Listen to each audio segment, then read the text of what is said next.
whatever need you might have right now, இந்த நேரத்தில் என்ன தேவையோடு நீங்க இருந்தாலும், when you believe in that, நீங்கள் விசுவாசிக்கும் பொழுது He is definitely going to meet your need. நிச்சயமாக உங்களுடைய தேவைகளை அவர் சந்திப்பார்.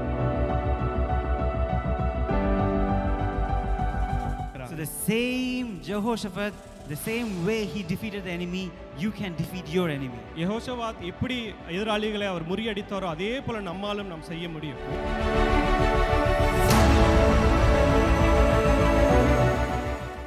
How many of you are ready to listen to the word of God? ஆண்டவருடைய வார்த்தை கேட்க எத்தனை பேர் ஆயத்தமா இருக்கிறீங்க? Are you excited? அவளோட இருக்கீங்களா? Do you remember what we learned last week?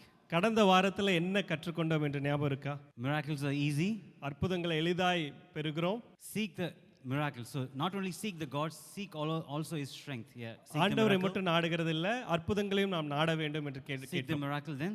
Miracles are easy. அற்புதங்களை எளிதாய் பெறுகிறோம். Miracles are by resting you get the miracles. அமைதலாய் இருந்து அற்புதங்களை பெற்றுக்கொள்கிறோம். When you believe that miracles are easy, then it will be easy. நம்பும் பொழுது எளிதாய் கிடைக்கும் என்று நம்பும் பொழுது அதை எளிதாய் பெற்றுக்கொள்கிறோம். We know about Joshua and Caleb. They said in their word, we are going to take it this place easily. யோசுவாவும் காலேபும் சொன்னார்கள், இந்த ஸ்தலத்தை நாம் எளிதாய் பற்றி பிடிப்போம் என்று சொன்னார்கள். So if you believe and if you say with your word, I am going to conquer my enemy with ease, then that will be easy for you. விசுவாசித்து அறிக்கை செய்து இந்த எதிராளியை நான் வென்று விடுவேன், மேற்கொள்வேன் என்று சொல்லும் பொழுது நிச்சயமாய் நாம் அதை செய்ய முடியும். Today we are going to see something related to that. இந்த நேரத்திலும் அதை குறித்ததான காரியத்தில் உங்களிடத்தில் நான் பேச போகிறேன். Just now we heard like Jehovah Jireh. We were singing that song, right? Jehovah ஈரே என்று நாம் பாடினோம் அல்லவா? So what does that mean? அதற்கு என்ன அர்த்தம்? My provider. என்னோட தேவையை சந்திக்கிறவர். He meets all your needs. என்னோட எல்லா தேவைகளையும் அவர் சந்திக்கிறவர். So whatever need you might have right now, இந்த நேரத்தில் என்ன தேவையோடு நீங்க இருந்தாலும், when you believe in that, நீங்கள் விசுவாசிக்கும் பொழுது He is definitely going to meet your need. நிச்சயமாக உங்களுடைய தேவைகளை அவர் சந்திப்பார். How many needs He is going to meet you? எத்தனை உங்களுடைய தேவைகளை சந்திக்க போகிறார்? All your needs. எல்லா தேவைகளையும். So for a second, tell the person next to you, He is going to meet all your needs. அருகில் இருக்கிறவங்களை பார்த்து சொல்லுவீங்களா, உங்களுடைய எல்லா தேவைகளையும் கர்த்தர் சந்திப்பார். So just imagine in your mind how many needs you have. சிந்தித்து பாருங்க எவ்வளவு தேவைகள் இருக்கிறது.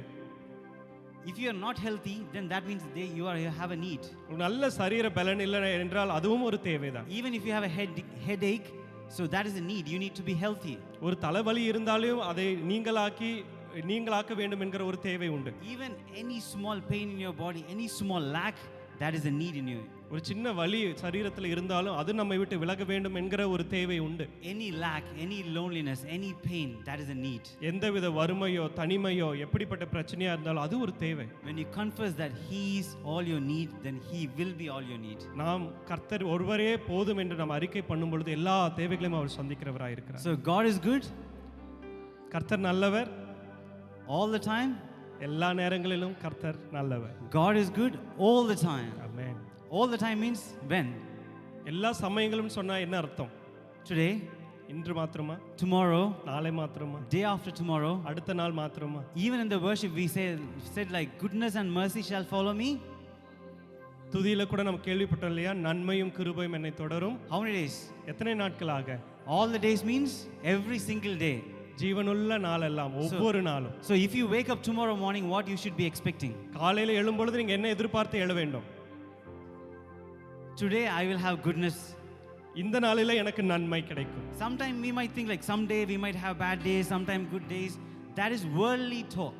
சில நாட்களிலே இந்த நாள் நல்லா இருக்குது, இந்த நாள் கெடுதலா எனக்கு இருக்கிறது என்று நினைப்பது, சிந்திப்பது அது உலக பிரகாரமான ஒரு பேச்சு. But Bible says goodness and mercy shall follow me all the days of my life. ஆனால் தேவனுடைய வார்த்தை சொல்லுகிறது, நன்மையும் கிருபையும் அனுதினமும் நாள்தோறும் என்னை பின்தொடரும். Tell the person next to you, he is going to give goodness and mercy all the days come to you. அருகில் இருக்கிறவங்களை பார்த்து சொல்லுங்க, அனுதினமும் கர்த்தருடைய நன்மையும் கிருபையும் தொடரும் என்று. So more and more you speak, it will happen to you. எந்த அளவுக்கு பேசுகிறீர்களோ அந்த அளவுக்கு அது நடக்கும். That's exactly what we are going to listen today. அதை தான் நாம் இன்று கேட்க போகிறோம். So I'm going to tell you about a story. இன்று நான் உங்களுக்கு ஒரு கதையை நான் சொல்ல போகிறேன். Before that, I want to say about Jeremiah 29:11. அதற்கு முன்பாக எரேமியா 29:11 நாம் வாசிக்க Shall போகிறோம். we all read this verse together? எல்லாரும் சேர்ந்து நாம் வாசிக்கலாமா? I want all you to read together, okay? எல்லாரும் சேர்ந்து வாசிக்க போகிறோம். For I know the plans I have for you, declares the Lord, plans to prosper you and not to harm you, to give you hope and a future. So what plan God has for you now? எப்படிப்பட்ட திட்டங்களை கர்த்தர் நமக்கு வைத்திருக்கிறார்? He has a plan to prosper you, உங்களுக்கு ஒரு நல்ல வாழ்வை தரும்படியாக, not to harm you.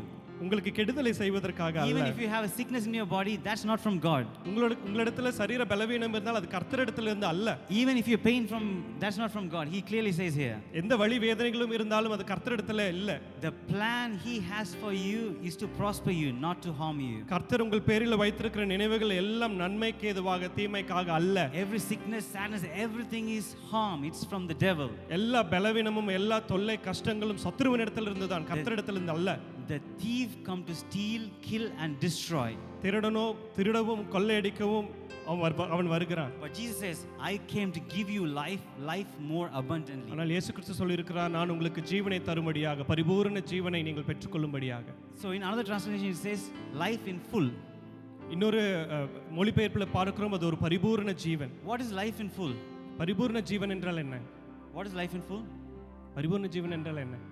Jesus says, like, daily you are living, He don't want to be mediocre. He don't want to have even a single lack in you. ஏதோ ஒரு தாழ்ந்த ஒரு இடத்திலேயோ ஏதோ நடுத்தர வாழ்க்கையில அல்ல, முற்றிலுமான ஒரு ஆசீர்வாதம். That's why He's repeating Himself. I came to give you life, life more abundantly. அதனால தான் ஆண்டவர் சொல்லுகிறான், உங்களுக்கு ஜீவனை தரும்படியாக. அது எப்படிப்பட்ட ஜீவன்? பரிபூரண ஜீவன். So not even one lack He wants to see in you. ஒரு சின்ன காரியங்களில் கூட குறைவை கர்த்தர் உங்களிடத்துல பார்க்க விரும்புகிறதில்லை. That is the plan God is having for you. அப்படிப்பட்ட திட்டத்தை கர்த்தர் உங்களுக்காக வைத்திருக்கிறார். That's why Jesus came and died for you. அதனால தான் இயேசு கிறிஸ்து வந்து உங்களுக்காக மரித்தார். Jesus did no sin. He knew no sin. In Him is no sin, but He died for you. அவர் பாவம் செய்யவில்லை, அவர் பாவம் அறியாதிருந்தார், பாவத்திற்கு நிகராக இல்லாத தெய்வம், ஆனால் உங்களுக்காக மரித்தார். If you think you have a sickness in your body, that already Jesus took at the cross, then why you should carry? உங்களிடத்தில் இன்று பலவீனம் இருக்குமானால் அதை கர்த்தராகிய இயேசு கிறிஸ்து கல்வாரி சிலுவையில் உங்களுக்காக முற்றிலுமாய் அதை மேற்கொண்டார். நீங்க அதற்காக கவலைப்பட வேண்டும். Then you should ask yourself, then you should speak to that sickness, get away, it doesn't belong to me. நீங்கள் அந்த பலவீனத்தை பார்த்து சொல்ல வேண்டும், என்னை விட்டு அகன்று போ, நீ எனக்கு சொந்தமானவன் இல்லை என்று சொல்லணும். The more we speak, the mountain will move. எந்த அளவுக்கு நாம் பேசுகிறோமோ அந்த அளவுக்கு மலைகள் நம்மை விட்டு விலகி போகும். The more we speak, you will have faith in your heart and definitely you will see the mountain. எந்த அளவிற்கு விசுவாசத்தில் அறிக்கை செய்கிறோமோ அந்த அளவிற்கு மலைகள் நம்மை விட்டு விலகி போகும். So now we are going to hear about a story in Bible. இப்பொழுது வேதத்திலிருந்து ஒரு கதையை நாம் பார்க்க போகிறோம். Anybody know about Jehoshaphat? ஜெகோஷாபாத் பற்றி எத்தனை பேருக்கு தெரியும்? You all know about Jehoshaphat, right? So I'm going to quickly tell you about Jehoshaphat. ஜெகோஷாபாத் பற்றி நான் இன்று உங்களிடத்தில் சொல்ல போகிறேன். So he is a king. அவர் ராஜாவாக இருந்தார். Totally 3 different enemies, types of enemies is coming against him. 3 விதங்களான எதிராளிகள் அவரிடத்தில் மேற்கொள்ளும்படியாக வந்தார்கள். So not one enemy, ஒருத்தர் அல்ல, 3 enemies. 3 விதமான எதிராளிகள். So it's no way that Jehoshaphat can overtake that. எந்த விதங்களிலும் யெகோஷாபாத் அவர்களை முறியடிக்க முடியாது. It's impossible. அது முற்றிலுமாய் முடியாத ஒரு காரியம். Even sometimes we might have some enemies, like not one, you got 3 different enemies in 3 different directions, so you can't even move. சில நேரங்களில் நம்முடைய வாழ்க்கையிலும் அநேக எதிராளிகள் இருக்கிறார்கள், ஒருவர் அல்ல அநேகர், எந்த இடத்திலும் நாம் நகர முடியாத அளவிற்கு. Not one need, you got 3 different needs, every single corner it's crushing you. ஒரு தேவை அல்ல, 3 தேவைகள், அதற்கு மேற்பட்ட தேவைகள் நம்ம இருக்கிறது. And God is giving you a solution here. ஆனால் கர்த்தர் அதற்கு ஒரு விடையை கர்த்தர் தருகிறவராய் இருக்கிறார். Listen this very carefully. நன்றாய் கவனியுங்கள். The story in the Bible is just not for making the Bible thick. It's not given for that. வேதாகமத்தில் இருக்கிற கதைகளை ஏதோ சும்மாவாக அதை வாசிப்பதற்காக அல்ல. It's just to know how the enemies were tackled and we learn and we can apply that in our life. ஆனால் எதிராளிகளை கர்த்தர் எப்படி முறியடிக்க செய்தார் என்பதை அதை கற்றுக்கொண்டு நம்முடைய வாழ்க்கையிலே அதனை நாம் சரிபார்த்து கொள்ளும்படியாக. Because God is same yesterday, today and கர்த்தர் நேற்றும் இன்றும் என்றும் மாறாதவராய் இருக்கிறார். forever he is the same. ஒரே போல தெய்வமாய் So இருக்கிறார். the same Jehoshaphat, the same way he defeated the enemy, you can defeat your enemy. யெகோஷாபாத் எப்படி எதிராளிகளை அவர் முறியடித்தாரோ அதே போல நம்மாலும் நாம் செய்ய முடியும். Whatever enemy you can think of, you can defeat that. எப்படிப்பட்ட எதிராளிகளை நாம் இப்ப சிந்தித்துக் கொண்டிருந்தாலும் நிச்சயமாக நாம் அவைகளை மேற்கொள்ள முடியும். So we are going to see how Jehoshaphat defeat the enemy. எப்படி யெகோஷாபாத் அவர்களை முறியடித்தார் என்று நாம் பார்க்க போகிறோம்.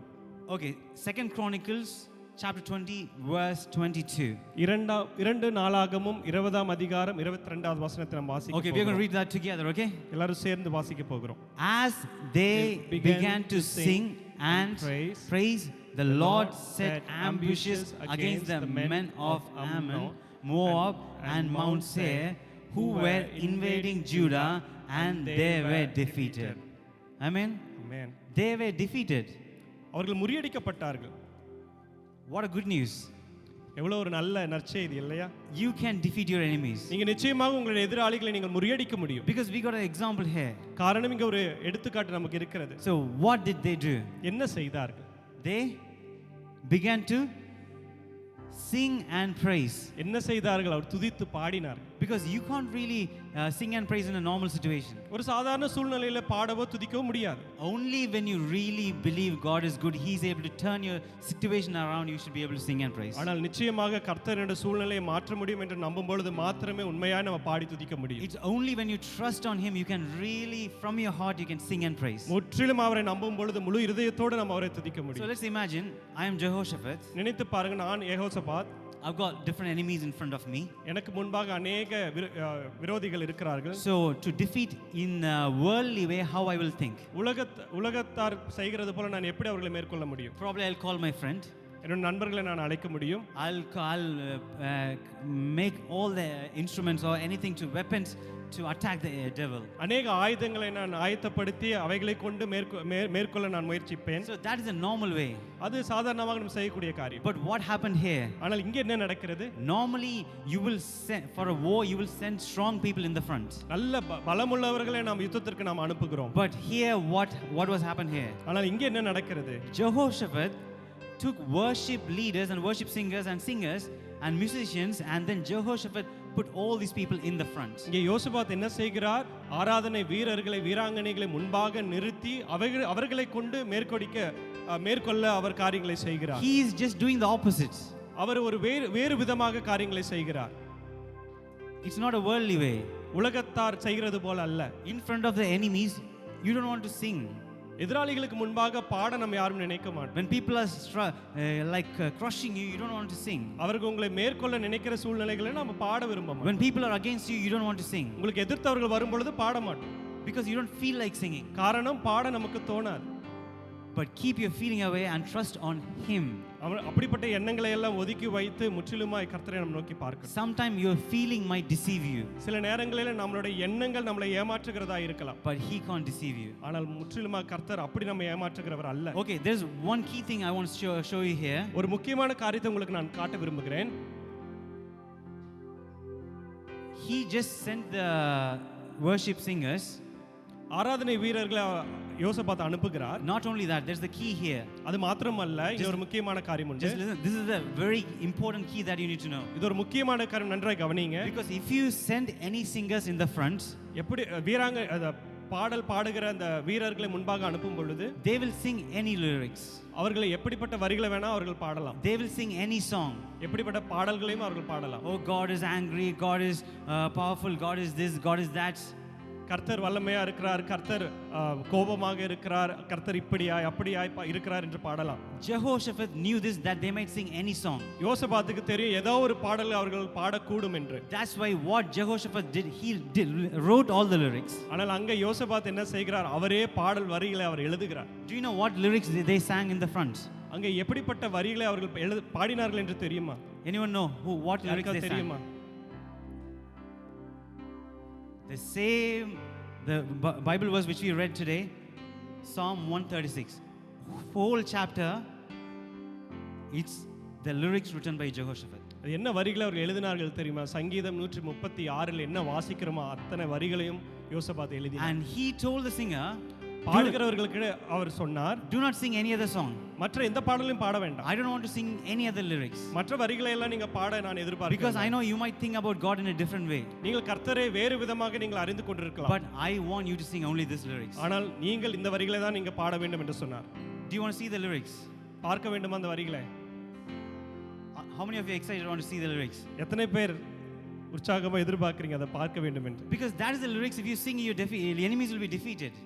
காரணம் அப்படிப்பட்ட வரிகளை பாடும் பொழுது எதிராளிகளை நாம் மேற்கொள்ள முடியும். Because probably you are singing lyrics which is not in line with what God wants you to. சில நேரங்களில் கர்த்தர் நமக்கு வேண்டிய எந்த காரியங்களை அவர் செய்ய நினைக்கிறாரோ அப்படிப்பட்டதற்கான வரிகளை நாம் பாடுகிறது இல்லை. Okay, I'm going to read only one verse. ஒரே வசனத்தை நான் வாசிக்க போகிறேன். But he is repeating the same line every single verse. ஆனால் அந்த வார்த்தை தான் தொடர்ந்து அவர் மறுபடியும் சொல்லுகிறார். It's easy to remember. அதை எளிதாக நாம நினைவில் கொள்ள முடியும். We are going to read Psalm 136 verse 1. சங்கீதம் 136 ஒன்றாவது வசனத்தை வாசிக்கலாம். Shall we all read this together? எல்லாம் சேர்ந்து வாசிக்கலாம். Yeah. Give thanks to the Lord, for he is good, his love endures forever. For he is good and his love endures forever. கர்த்தர் நல்லவர், அவருடைய கிருபை என்றும் உள்ளது. Go and read this chapter 136. வீட்டுக்கு போய் 136ஆம் சங்கீதத்தை நீங்க வாசித்து பாருங்க. Every single verse in that chapter is same thing repeated. எல்லா வசனங்களும் இப்படிப்பட்ட வார்த்தைகளினாலே அது இருக்கிறது. He said that I don't want you to read any other lyrics. I just want you to repeat the same line again and again and again and again. ஏதோ வரிகளை நீங்கள் பாடுவது அல்ல, ஆனால் இந்த வரிகளை நீங்க தொடர்ந்து மறுபடியுமாக நீங்க பாட வேண்டும் என்று சொன்னார். And he didn't focus on any negative. எந்தவித பலவீனமான காரியங்களை அவர் பார்க்கல. There are 1,000 things God has done good for you. ஆயிரமாக கர்த்தர் நமக்கு நன்மைகளை செய்திருக்கிறார். Sometime when you like have a big screen like this and you have a small dot in that, what you will be focused on? இப்படிப்பட்ட ஒரு பெரிய திரையில ஒரு சின்ன புள்ளி அங்க இருக்கும் பொழுது நம்ம எதை பார்ப்போம்? What do you focus? எதை பார்ப்போம்? You will see the dots, right? அந்த சிறு புள்ளியை தான் நாம் பார்த்து கொண்டிருப்போம். Will you see the white around that small dots? அந்த புள்ளியை சுற்றிலுமா இருக்கிற அந்த வெண்மையான பெரிய திரையை நாம் பார்ப்போமா? Our human mentality is that we are focused on the negative. நம்முடைய மனுஷ எண்ணங்கள் எப்பொழுதுமே அப்படிப்பட்ட அந்த சிறு காரியங்களை மாத்திரமே பார்த்து கொண்டிருக்கிறதா? God gave 1,000 things is good for you. கர்த்தர் ஆயிரமான நன்மைகளை நம்மளோட வாழ்விலே செய்திருக்கிறார். Even if you can breathe, that is a big thing. நம்ம சுவாசிக்கிறோம் என்றால் அதுவும் நன்மையான ஒரு காரியம். Those who went through corona like sickness, you know one single second how hard is to breathe. Corona காலகட்டங்களிலே மூச்சு விடுவதற்கு எவ்வளவு சிரமப்பட்டார்கள் என்று எல்லாருக்கும் தெரியும். See here, everyone are breathing very good. இங்க எல்லாரையும் பாருங்க, நன்றாக எல்லாரும் சுவாசிக்க முடிகிறது. So there are 1,000 things you can thank God for. 1000 காரியங்களுக்கு கர்த்தருக்கு நாம் நன்றி சொல்ல கடமைப்பட்டு இருக்கிறோம். So that is exactly the lyrics here. They were singing again and again. அவர்கள் பாடின வரிகள் இதுதான், திரும்பவுமாய் பாடினார். So you might have enemies in your life. உங்க வாழ்க்கையில விரோதிகள் இருக்கலாம். You might have need or lack. உங்களிடத்துல தேவை இல்லாமலும் இருக்கலாம். Don't focus on the lack. அது குறைவான காரியங்களில நம்முடைய கவனங்களை வைக்கிறது இல்ல. Because he is standing in front of the enemies and he is not singing how bad God is, how he gave me sickness, how he is giving me problem, how God is allowing problem, how God is angry on me. They didn't sing any of that.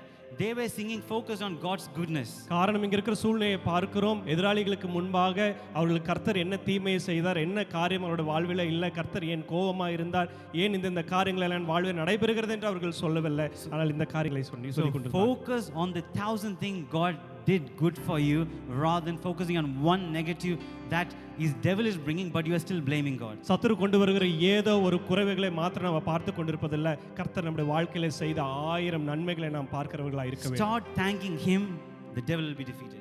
கர்த்தருக்கு நாம் நன்றி சொல்ல ஆயத்தமாய் இருக்க வேண்டும். அப்பொழுது சத்துரு தோற்கடிக்கப்படுவான். Start praising him, the enemies will be defeated. அவரை நாம் துதிக்க தொடங்கும் பொழுது நிச்சயமாக சத்துரு தோற்கடிக்கப்படுவான். They were around the wall like 6-7 days. They were like singing and they were like walking, but they were shouting and every wall fell.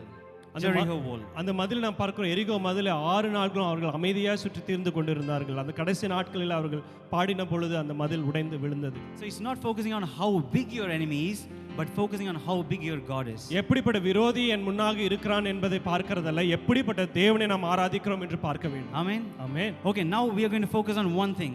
இன்னொரு காரியத்தை நாம் பார்க்க போகிறோம். Goodness of God. கர்த்தர் செய்கிற நன்மைகள். So the first thing I want to show you is God is good.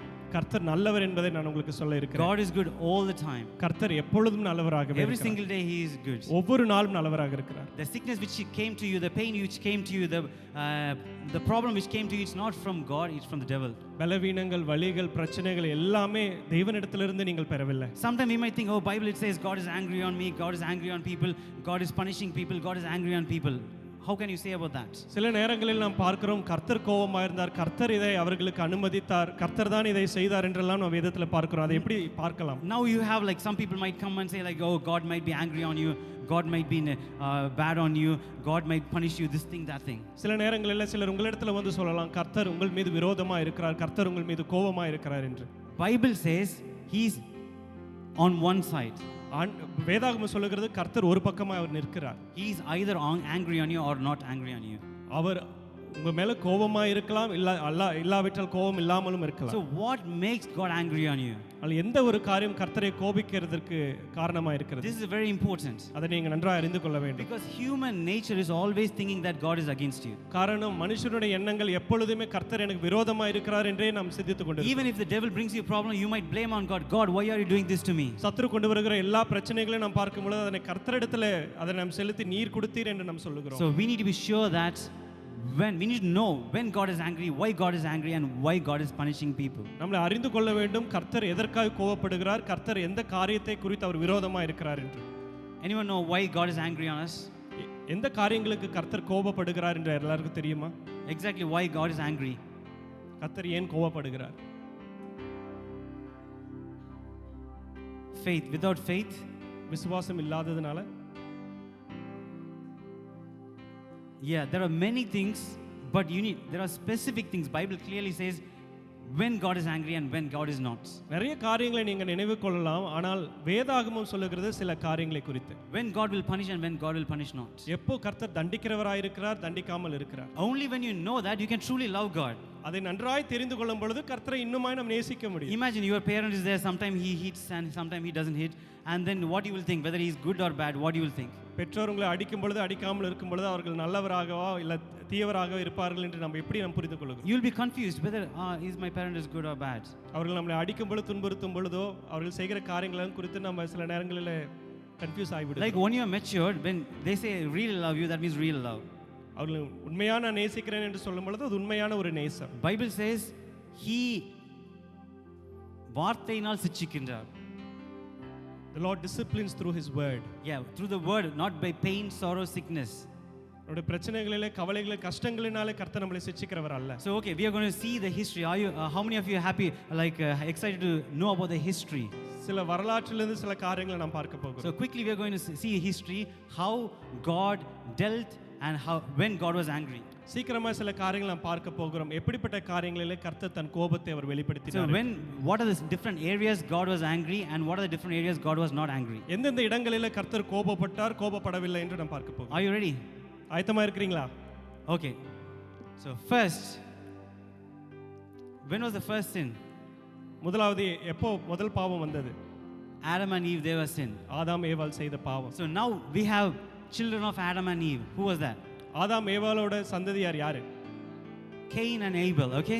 Coin Abel. So now listen to this. நல்லா கவனிங்க. Something is going to happen. ஒரு காரியம் நடைபெற போகிறது. So Abel is bringing the lamb. ஆபேல் ஒரு ஆட்டுக்குட்டியை கொண்டு வருகிறார். Lamb represents Christ. So he is believing not on his own strength. He is believing that someone is going to come in the future and he is going to die for me. So he is going to redeem me by his blood. ஆபேல் ஆட்டுக்குட்டியை கொண்டு வருகிறார். எதை குறித்ததானது? இயேசு கிறிஸ்து ஆட்டுக்குட்டியாக இருக்கிறார், அவர் வருவார், எனக்காய் மரிப்பார், பாவத்திலிருந்து என்னை விடுதலையாக்குவார் என்ற ஒரு நம்பிக்கை. And the Cain comes with his own strength, the things what he brought with his own strength. ஆனால் காயின் தன்னுடைய பலத்தை சார்ந்த காரியத்தை அவன் கொண்டு வருகிறான். So God accepted the sacrifice of Abel. ஆண்டவர் ஆபேலோட காணிக்கையை அவர் ஏறெடுத்துக் கொள்ளுகிறார். So Cain killed Abel. Cain ஆபேலை கொன்று விடுகிறார். So now what happens? என்ன நடக்கிறது?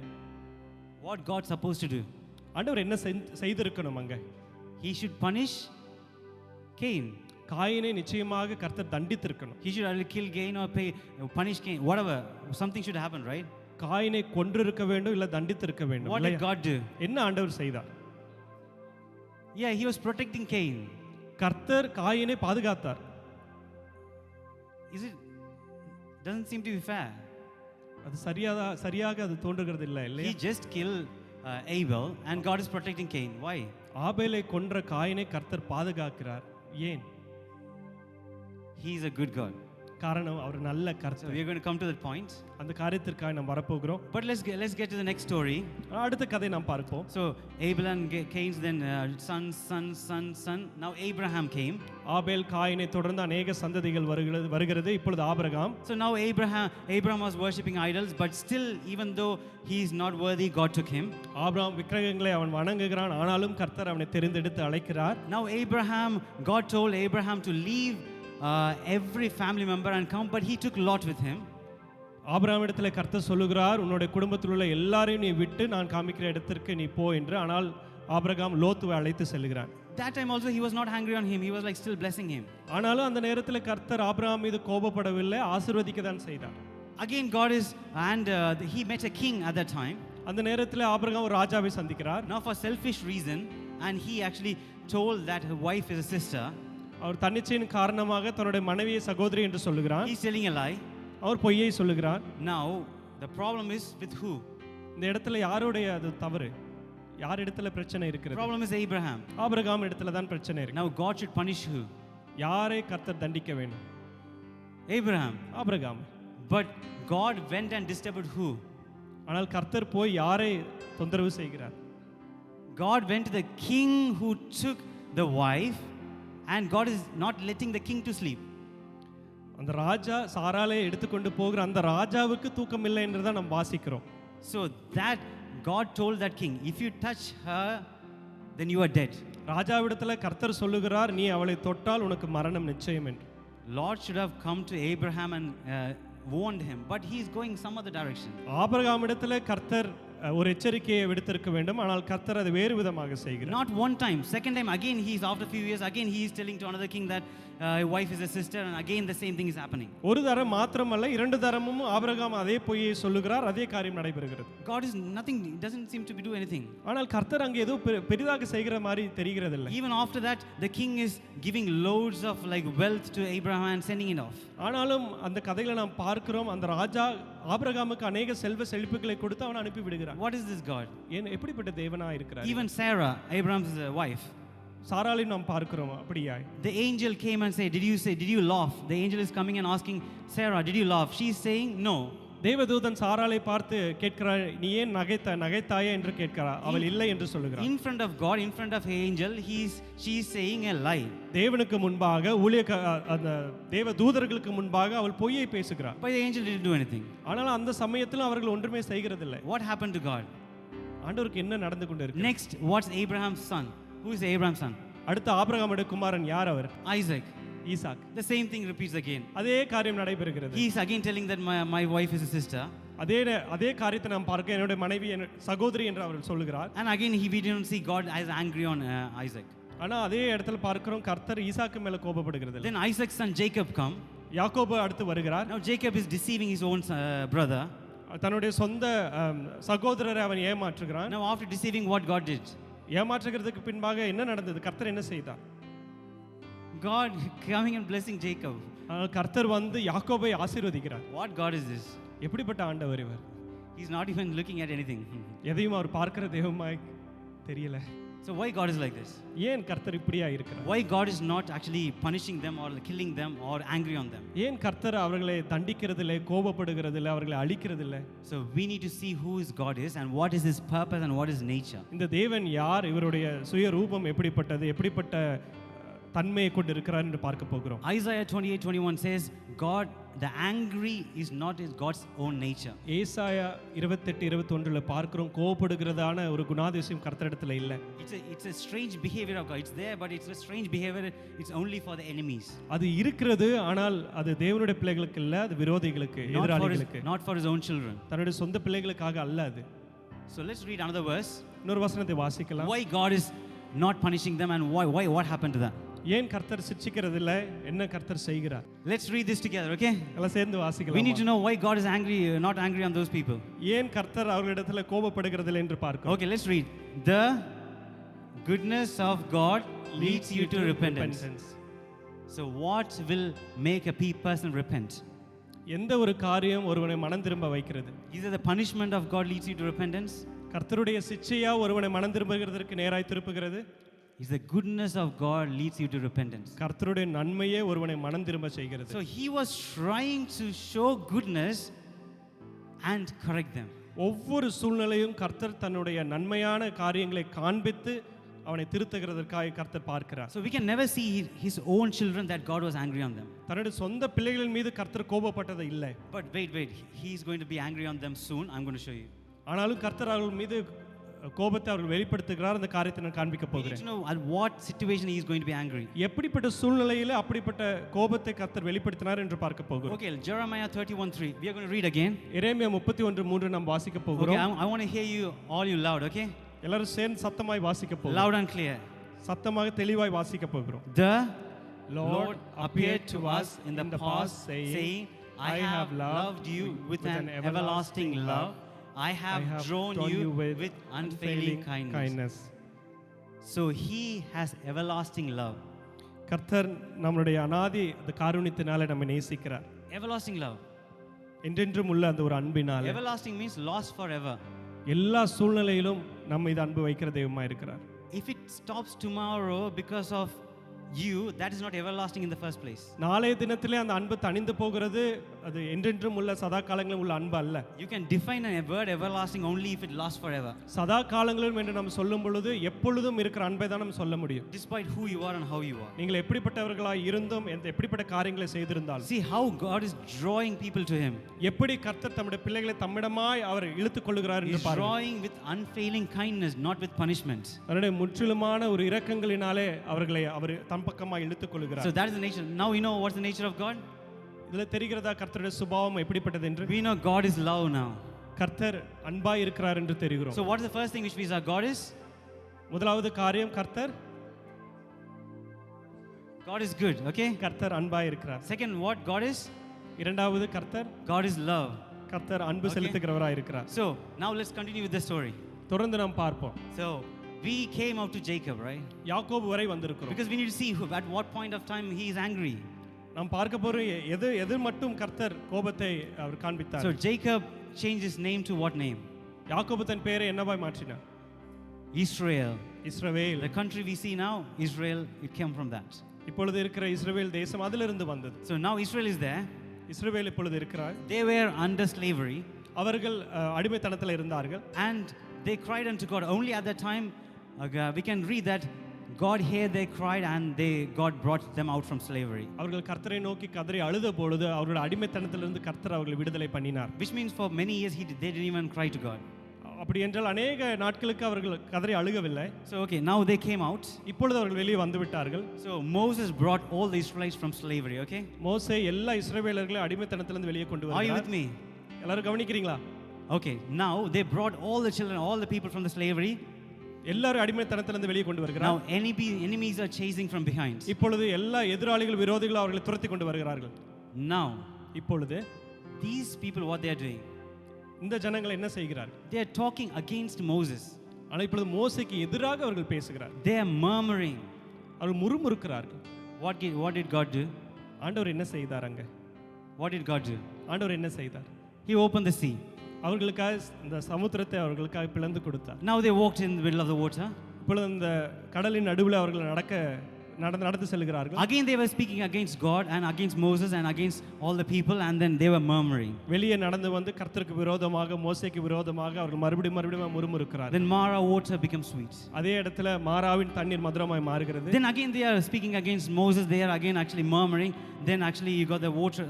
Then you got manna coming from heaven. மறுபடியும் அவர்கள் மோசேக்கு எதிராக முறுமுறுக்கிறார்கள். கர்த்தர் மறுபடியும் அவர்கள் மீது அன்பு கூர்ந்து மன்னாவை தருகிறார். We can see no one died. ஆனால் பார்க்கிறோம் ஒருவரும் சாகவில்லை. For the first 50 days no one died. முதல் 50 நாட்களில் யாரும் மரிக்கவில்லை. Zero dead. பூஜ்யமாக யாருமே மரிக்கவில்லை. God didn't even get angry on any of them. யார் மீதாகவும் கர்த்தர் கோபப்படவில்லை. He was showing his goodness to bring them to repentance. கர்த்தர் தன்னுடைய காருண்யத்தை மாத்திரமே அவர்களிடத்தில் காண்பித்தார். Okay, now we are going to come to the turning point.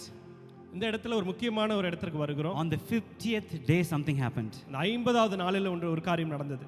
50th day, 50வது நாள் something happened. I'm going to ask you what day something happened, okay? திரும்பவும் நான் கேட்பேன், எந்த நாளில கர்த்தர் கோபப்பட்டார்? Something happened immediately. They did the same thing. They were murmuring and speaking against Moses. 50வது நாளில மறுபடியும் ஒரு காரியம் நடைபெற்றது. மறுபடியும் அவர்கள் முறுமுறுத்தார்கள், மோசேக்கு எதிராய் பேசினார்கள். Do you know how many people died? எத்தனை பேர் மரித்தார்கள் என்று தெரியுமா? 3,000 people died. 3000 பேர் மரித்தார்கள். On the 50th day, God came and said, "Today I'm angry on you." 50வது நாளில கர்த்தர் அவர்களை பார்த்து சொல்லுகிறார், நான் உங்கள் மீது விசனமாய் இருக்கிறேன். You can see only my back, not my face. என்னுடைய பின்புறத்தை தான் நீங்க பார்ப்பீர்கள், என்னுடைய முகத்தை அல்ல. From today onwards, nothing shall come near me. இந்த நாள் முதற்கொண்டு எதுவுமே என்னிடத்துல அருகில வர முடியாது. So what happens? என்ன நடந்தது? Why God changed? ஏன் கர்த்தர் தன்னை மாற்றிக் Do you கொண்டார்? know, before that 50th day, people were living more than 120 years. அந்த 50 நாட்களுக்கு முன்பாக எத்தனை ஆண்டுகளாக? 120 ஆண்டுகளாக மக்கள் Even வாழ்ந்து Moses கொண்டிருந்தார்கள். lived for 120 years. மோசேயும் 120 வருடங்கள் அவன் வாழ்ந்தான். After the 50th day, then Moses is writing in Psalms 90 that your life will be 70, with strength is going to be 80. இந்த 50வது நாட்களுக்கு பின்பாக காரியங்கள் எல்லாம் மாற போகிறது. So what happened? What changed? என்ன காரியம் மாறினது? What changed everything what God was doing before? என்ன ஒரு காரியம் மாறினது கர்த்தர் செய்த எல்லாவற்றும் வித்தியாசமாய் பார்க்கும்படியாக? We will come to, I'm going to tell you that. நான் அதை உங்களுக்கு நான் சொல்ல போகிறேன். But before that, I'm going to tell what's human nature. ஆனால் மனுஷனுடைய சுயரூபத்தை நான் சொல்ல போகிறேன். First, what did we see? God is? முதலாவது என்ன பார்த்தோம்? God is good. கர்த்தர் நல்லவர். Next, God is love. கர்த்தர் அன்பாய் இருக்கிறார். Third, he will, by his goodness, he will lead us to repentance. That is the number 3. Okay? அவருடைய அன்பினாலே மனம் திரும்புதலுக்கு நம்மை நேராக அவர் அழைத்து Okay, செல்கிறார். now we need to know why human, like why people are like that. ஏன் மனுஷர்கள் எல்லாம் இப்படி இருக்கிறார்கள் என்று நாம் பார்க்க போகிறோம். Okay, Romans 3:10 says that there is no one righteous, not even one. ரோமர் 3:10 சொல்லுகிறது, ஒருவனும் நீதிமான் இல்லை, ஒருவனாகிலும் இல்லை என்று. There was no one righteous. யாருமே நீதிமான் இல்லை. Because if God is going to deal with you based on your sins, you are done. பாவத்திற்கு தக்கதாக கர்த்தர் உங்களிடத்தில் அவர் செய்வார் என்றால் நீங்கள் மரித்து போய்விடுவீர்கள். You are empty. You are gone. நீங்கள் முற்றிலும் ஒன்றுமே இல்லாமல் போய்விடுவீர்கள். Okay, so James 2:10 says, whoever shall keep the whole law and yet stumble in one point, he is guilty of all. யாக்கோபு 2:10 சொல்லுகிறது, எல்லா நியாயப்பிரமாணத்தையும் அவன் கைக்கொண்டு ஒரு காரியத்தில் அவன் முற்றிலுமாய் நியாயம் தீர்க்கப்படுகிறான் என்று. Okay, so even if you fall in one point, he is guilty of all. எல்லா நியாயப்பிரமாணத்தையும் கைக்கொண்டு ஒரு இடத்துல அவன் தவறிவிட்டாலும் அவன் முற்றிலுமாய் பாவம் செய்தவன் என்று தீர்க்கப்படுகிறான். There are 600 plus laws in Bible. 600க்கு மேலான கட்டளைகள் பைபிளில் உண்டு. Even if you fail on one, it's like you might say I didn't kill anyone. ஒரு தவறை நீங்கள் இழைத்திருக்கலாம், நான் யாரையும் நான் கொல்லவில்லை என்று சொல்லலாம். But if you fear, because Bible says fear is a sin, because fear comes when you don't have faith in God. பயத்தையும் பாவத்திற்கு நிகராக வேதாகமம் ஒப்பிடுகிறது. காரணம், பயத்தினாலே பாவத்தை நாம் செய்கிறோம். Anything without unbelief is a sin. விசுவாசம் இல்லாமல் செய்கிற எந்த ஒரு காரியமும் பாவமே. So even if you fail on one, it's like doing all sins. ஒரு காரியத்திலே நாம் தவறு போகும் பொழுது நாம் பாவத்தை செய்கிறோம். So if a sinner goes to hell, he'll be like, I didn't do anything wrong, I didn't kill anyone. But the law says, even if you like afraid or fearful without faith, that means like killing someone. நரகத்திற்கு செல்லுகிறவன் சொல்லலாம், நான் எந்த பாவத்தையும் செய்யவில்லை, ஆனால் கர்த்தர் சொல்கிறார், நீ ஒரு பாவத்தை செய்தாலும் நீ மரணத்திற்கு உரியவன். Same punishment. அதேதான், எல்லாருக்கும் ஒரே போல தண்டனை. If only good people can go to heaven, no one can go to heaven. நல்லவர்கள் மாத்திரம் தான் பரலோகத்திற்கு போக வேண்டும் என்றால் யாருமே போக முடியாது. That's why Jesus has to come. அதனால தான் இயேசு கிறிஸ்து பூமிக்கு வர வேண்டியதா இருந்தது. But we're going to tell about Jesus soon, but now we're going to come in the 50th day. சீக்கிரமா மறுபடியும் அதற்கு வரப்போகிறேன். அந்த 50வது நாளை பற்றி நாம் பார்ப்போம். How many of you want to know what happened to the 50th day? 50வது நாளில் என்ன நடந்தது என்று எத்தனை பேர் கேட்க விரும்புறீங்க? How many? Why God suddenly changed his perspective? எப்படி கர்த்தர் தன்னை அந்த 50வது நாளில் மாற்றிக் கொண்டார்? On the 50th day is called the day of Pentecost. அந்த 50வது நாள் தான் பெந்தகோஸ்து நாள் என்று அழைக்கப்படுகிறது. On that day, அந்த நாளிலே people knew that, okay, up until now, God, you are leading me not because I am good, but because you are good. இதுவரையிலும் என்னை நீங்க தான் என்னை நடத்துனீங்க, காரணம் நான் நல்லவனா இருக்கிறபடினால அல்ல, நீர் நல்லவரா இருக்கிறபடினால. You protected me not because I am good, but because of you good. நான் நல்லவரா இருக்கிறபடினால அல்ல, நீர் நல்லவரா இருக்கிறபடினால நீர் என்னை காத்துக்கொண்டீர். Up until now you protected me not because I am good, but you are good. நீர் என்னை காத்துக்கொண்டீர் என்னுடைய நன்மையினாலே அல்ல, நீர் நல்லவரா இருப்பதினால. But at the foot of Mount Sinai, what the people said? ஆனால் சீனாய் மலையின் அடிவாரத்தில் அந்த மக்கள் என்ன செய்தார்கள்? whatever you say, we will do. நீங்கள் என்ன சொல்லுகிறீரோ அதையெல்லாம் நான் செய்வோம் என்று சொன்னார்கள். You can, from today onwards, you can base my blessing not because of your goodness, base my blessing based on my goodness. அவர்கள் அந்த பேச்சை முற்றிலுமாய் மாற்றினார்கள். என்னுடைய நன்மையினால, உம்முடைய நன்மையினால அல்ல, என்னுடைய கிரியையினாலே. So God gave the law. அந்த நேரத்தில் கர்த்தர் நியாயப்பிரமாணத்தை கொடுத்தார்.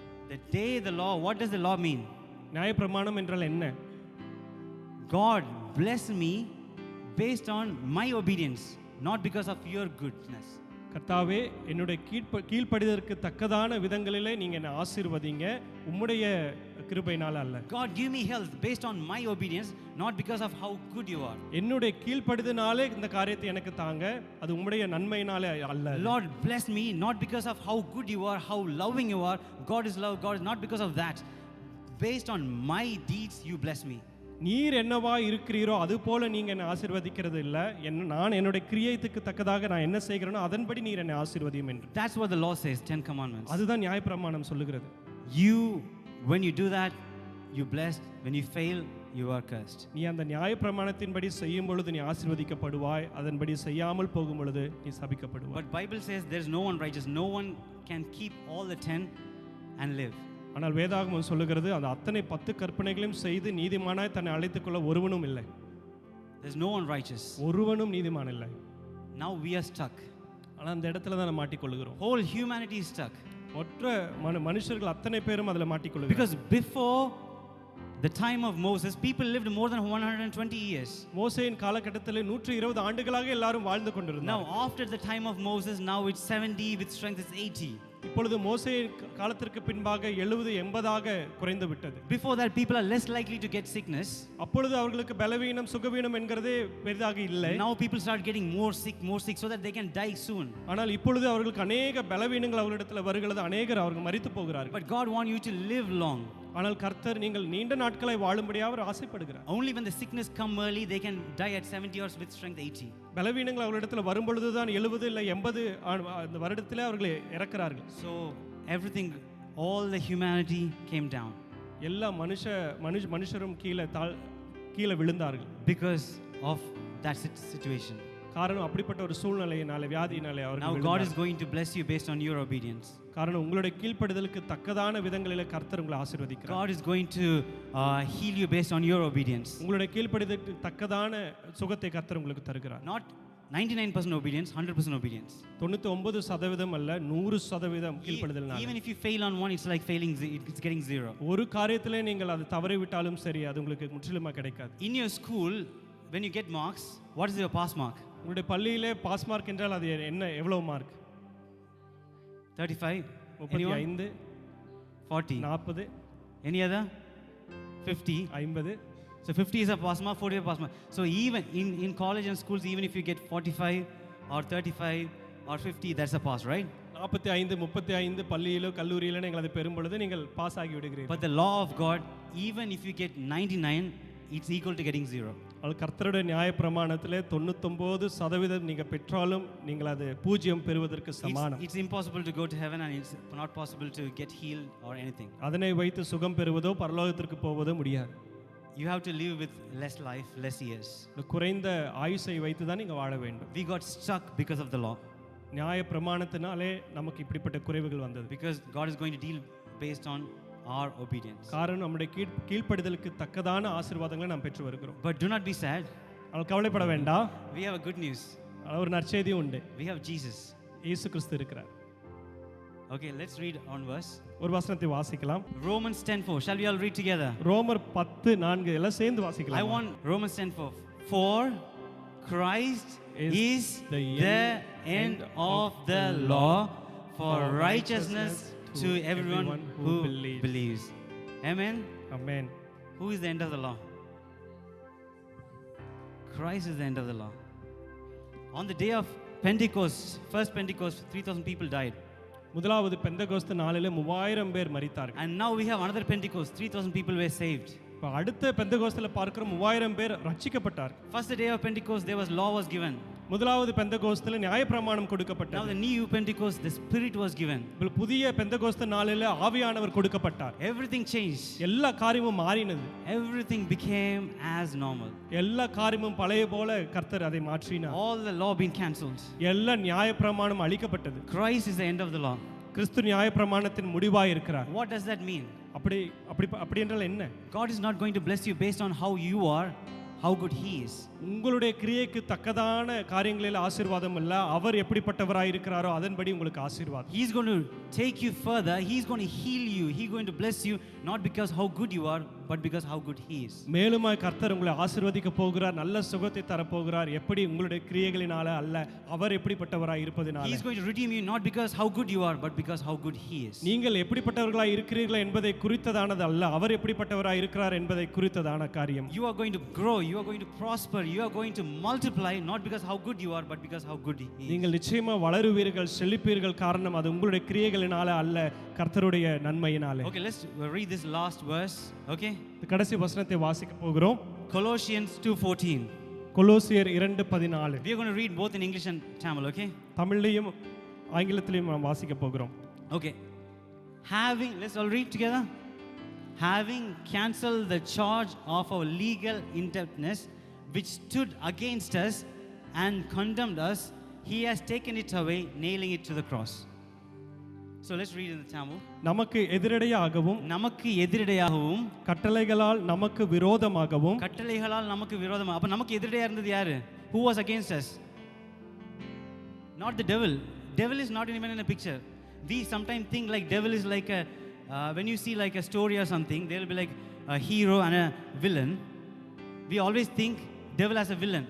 அநேக நேரங்களில் சத்ருதான் நமக்கு எதிராளியாய் இருக்கிறார் என்று அநேக நேரங்கள் நாம் சிந்தித்துக் கொண்டு இருக்கிறோம். Which means we are giving value or weight to the devil that he is powerful. அப்படி செய்து எதிராளிக்கு சத்ருவுக்கு தான் நல்ல பலன் இருக்கிறது என்பதை போல நம்ம காட்டிக்கொள்கிறோம். But Bible doesn't say the devil has any power.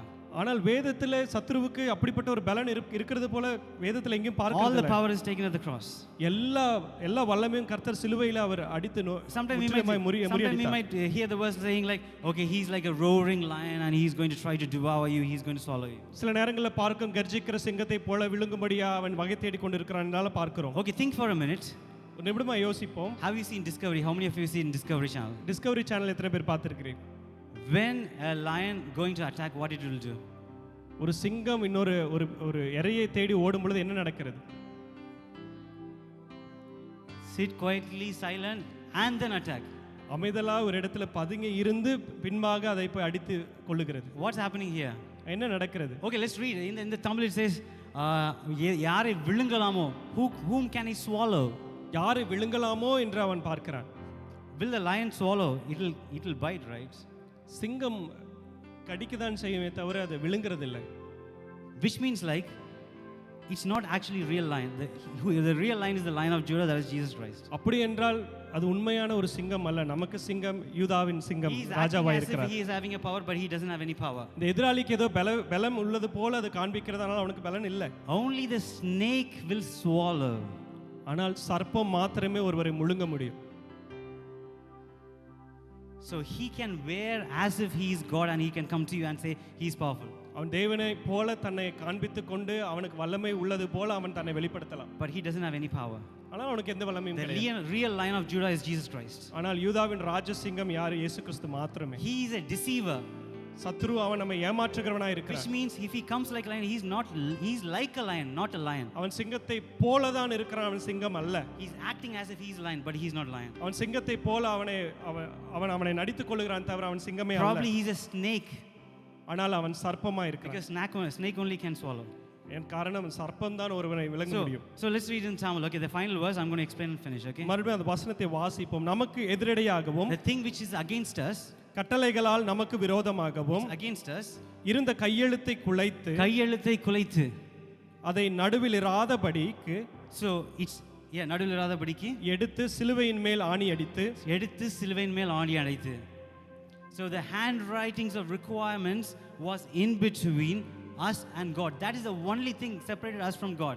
நமக்கும் தேவனுக்கும் இடையிலாக அந்த பிரிவினையை உண்டாக்கின அந்த கையெழுத்தை கர்த்தர் குலைத்து போட்டார். Devil can never be in between us and God, because he's not as powerful as that. நமக்கும் தேவனுக்கும் நடுவாக சத்ருவானவன் அவ்வளவு பலமுள்ளவனாக அவன் இருக்க முடியாது. மரணமே உன் கூர் அங்கே, பாதாளமே உன் ஜெயம் அங்கே. மரணத்தின் கூர் பாவம், பாவத்தின் பலம் நியாயப்பிரமாணம். Wages of sin is death and the strength of sin is the law.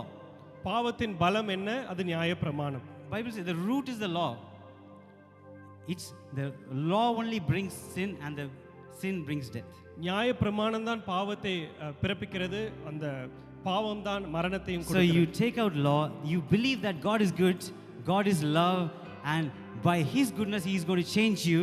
That is the root. When you put that root, the sin will go away, then you will bear fruit for him. ஆண்டவர் நல்லவராக நாம் அவரை விசுவாசிக்கும் பொழுது நம்மளுடைய கிரியையினால அல்ல, அவருடைய நன்மையினால நம்மை அவர் ஆசீர்வதிக்கிறார் என்று நினைக்கும் பொழுது இந்த பாவத்தை விட்டு நாம் வெளியே வர முடியும்.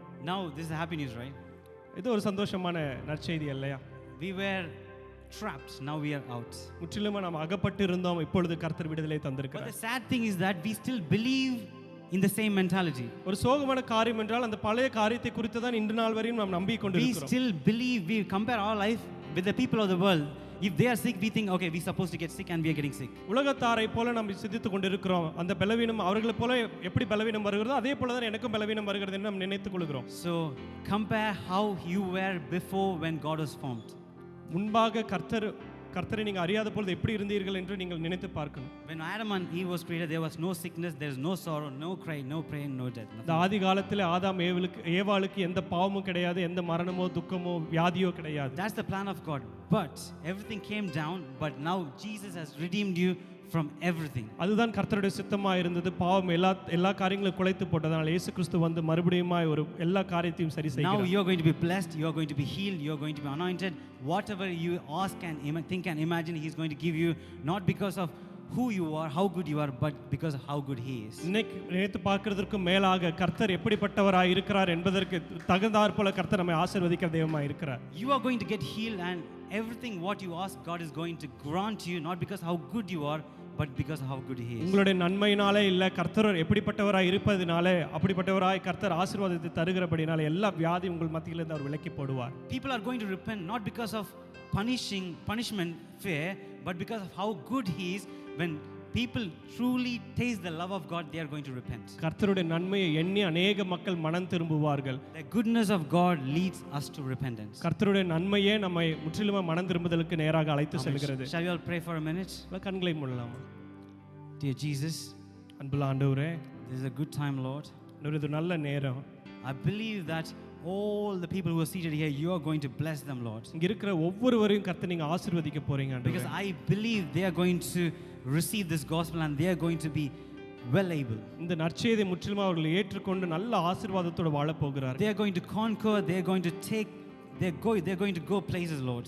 ஆண்டவரே, அநேக இடங்களுக்கு அவர்கள் மேற்கொண்டு அவர்கள் ஆசீர்வாதமா இருக்க போகிறார்கள். They are going to defeat all the enemies, they are going to defeat all the sickness, all the pain, all the sorrow. எல்லா சத்துருவின் காரியங்களை, எல்லா பலவீனங்களை, எல்லா சஞ்சலங்களையும் உங்களுடைய பிள்ளைகள் மேற்கொள்ள போகிறார்கள்.